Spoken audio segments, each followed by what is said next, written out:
दोस्तों हमारे पास question number दूसरे का बी चला गया है। क्वेश्चन देखेंगे आप क्या कह रहा है। दोस्तों कह रहा है हमारे पास सिद्ध कीजिए कि किसी बाह्य बिंदु से वृत्त पर खींची गई स्पर्श रेखाओं की लंबाइयां बराबर होती हैं। हमें ये कह रहा है। ठीक दोस्तों क्या करेंगे। कह रहा है कि हमारे पास कोई एक वृत्त है। क्या कहते हैं हमारे पास कह रहा है कोई एक क्या हमारे पास एक वृत्त है। ठीक मेरे पास कोई एक वृत्त है पर खींची गई स्पर्श रेखाएं। कह रहा है कोई बिंदु है।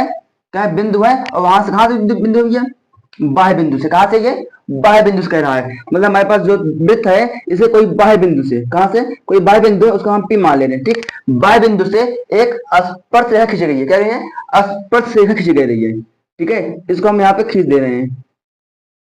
ठीक और एक यहां से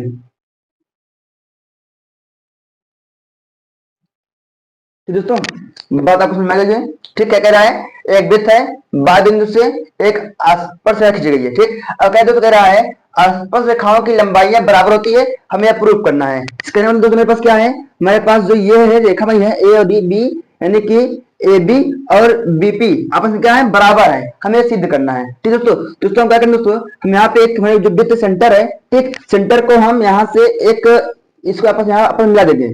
ठीक और मिलाने पर दोस्तों आप जानते हैं कि जो मेरे पास जो आसपास रेखा होती है वहां से और सेंटर से ठीक है ये आपस में लंब होती है। कहते हैं लंब होता है। सेम वही रूल यहाँ पर भी होता है।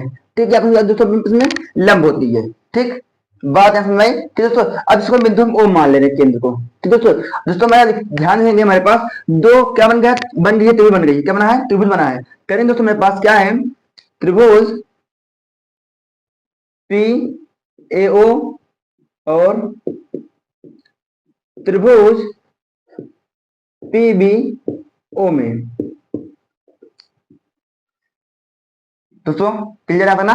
दोस्तों इस दो त्रिभुज में दोस्तों हम इनके बारे में सर्वांगसम सिद्ध करते हैं। दोस्तों तो जानते हैं सर्वांगसम में क्या दोस्तों कि जब आपस में ये बराबर होती हैं तो इनके एंगल बराबर होते हैं भुजाएं बराबर होती हैं। ठीक है तो ये साइड से आपस में ये बराबर हो जाएंगी। ठीक है तो हम इक्वल करने का प्रयास करते हैं। ठीक चलिए देखते हैं दोस्तों देखेंगे हमारे पास जो यहाँ पे पॉइंट है क्या है दोस्तों हमारे पास क्या है जो ये वृत्त है इन दोनों वृत्त ओ ए और ओ बी दोनों त्रिज्या हैं जो आपस में बराबर हैं। अब क्या दोस्तों कहते हैं कि हमारे पास क्या है ओ ए इक्वल है ओ बी के बराबर है। क्यों है ये आपस में क्या त्रिज्या है। क्या ये त्रिज्या है और ये लंब कह सकते हैं हम लोग। ठीक है ये आपस में क्या बराबर है। ठीक देखिए ये क्या ये वृत्त की त्रिज्या है। ये क्या है वृत्त की एक ही वृत्त की त्रिज्या है एक ही वृत्त की त्रिज्या है। आप जानते हैं कि वृत्त की त्रिज्या आपस में कभी बराबर होती हैं। क्लियर अगला दोस्तों देखेंगे दोस्तों हमारे पास जब हम दोस्तों लेते हैं पी ए ओ में या पी बी ओ में ये हमारे पास जो ये रेखाएं हैं ये वाली ओपी आपस में क्या कॉमन है। क्या ये कॉमन है जो दोनों में है। क्या करेंगे ओपी इक्वल टू ओपी हमारे पास क्या दोस्तों ये उभयनिष्ठ है। क्या है उभयनिष्ठ है यानी कि कॉमन है ये हमारे पास ये क्या है कॉमन है। क्लियर दोस्तों देखेंगे दोस्तों जब दोस्तों काउंट करते हैं क्या पी बी ओ और पी ए ओ में देखेंगे दोस्तों ये दोनों में एंगल ये कोण जो है ये बराबर है क्या 90 अंश का डिग्री है। ठीक है तो करेंगे तुम क्या करेंगे यहाँ पे angle P A O equal to angle P B O अपन क्या दोस्तों ये 90 डिग्री का है। ये क्या है 90 डिग्री समकोण है। ठीक हो गया दोस्तों आप देखेंगे हमारे पास कि मैं इसकी दो भुजा और एक एंगल से ठीक है हम क्या दोस्तों मेरे पास यस ए यस सर्वांगसम से सिद्ध होता है कि त्रिभुज पी ए ओ सर्वांगसम है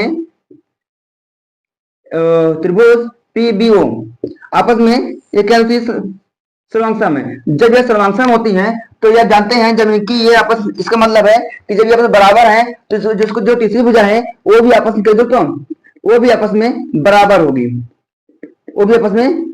होगी ठीक हमें यही कहा गया था ये मैं प्रूव करना था। क्लियर है देख लीजिए सिंपल सा। ठीक दोस्तों में कुछ नहीं था बस आपको जो कहा गया हमें भी करना था।